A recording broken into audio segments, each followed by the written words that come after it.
I didn't just want to do well, I needed to. Because deep down, my worth was on the line. Every room I walked into, I sized myself up. Every success, still not enough. Every failure, just more proof I didn't measure up. And I didn't realize it then, but in trying to prove myself, I was slowly losing myself. And maybe you felt that too. 7th grade, new school, first year playing football. I was standing with some teammates after practice, just trying to fit in, when a kid leaned over and said 4 words I've never forgotten. "You don't belong here." I froze, I was embarrassed, hurt, and I laughed it off like it didn't bother me, but I believed him. And somewhere along the way, I made a quiet vow. I'm gonna prove that I do belong. And so I went to work, in the classroom, on the field, and even in my church youth group, just thinking if I could be impressive enough, I would show people that I do belong. But it never worked. Junior high turned into high school and then college. And if you looked at me from the outside, you would think I was doing great, but inwardly, I was still chasing that voice because the belief had taken root, this idea of you're not enough unless you prove it. And so I lived that way. The 4.0 grade point average, pushing for soccer records. I was leading, I was performing, I was grinding, I was trying to earn my place, I was trying to stay ahead of the doubt.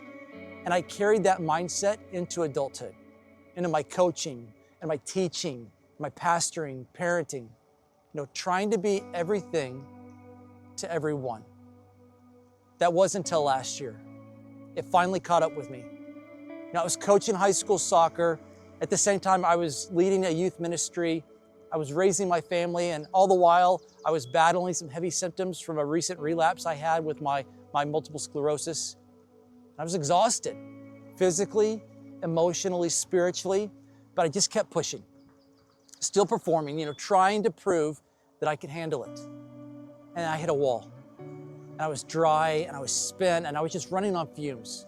And I felt like I was just failing at everything. And I didn't just want to rest, I wanted completely out of the pressure, out of the performance, out of the cycle that said that you're only as good as what you achieve next. And that's when I came across a passage in Galatians that just stopped me cold. In the passage, Paul says, am I now trying to win the approval of human beings or of God? If I were still trying to please people, I would not be a servant of Christ. Paul named what I'd been too afraid to admit. You cannot chase approval and follow Jesus at the same time. Because approval, it always demands more. It never says you're enough, but Jesus does. Jesus doesn't measure your worth by your hustle. He doesn't define you by your performance. He doesn't name you by your wins or your wounds. What he says is simply, I have called you by name. You are mine. Not because you've earned it, but because you're mine. This series, it's called Becoming the Real You. And I think the first step is laying down the labels. Labels like not enough, and failure, and performer, and disappointment, even the good ones like impressive. Whatever name you've been chasing or trying to outrun, you can lay it down. Because you don't have to prove yourself anymore. You're already chosen. You're already loved. You're already called by name. If you've been carrying the weight of needing to be more, maybe it's time to lay that down. Not because you've given up, but because Jesus has already called you enough. I spent years trying to earn my worth. But here's what I know now. You don't find your value by winning. You find it in who you belong to. And so I'm done performing for a place at the table. Jesus, he's already pulled out the chair.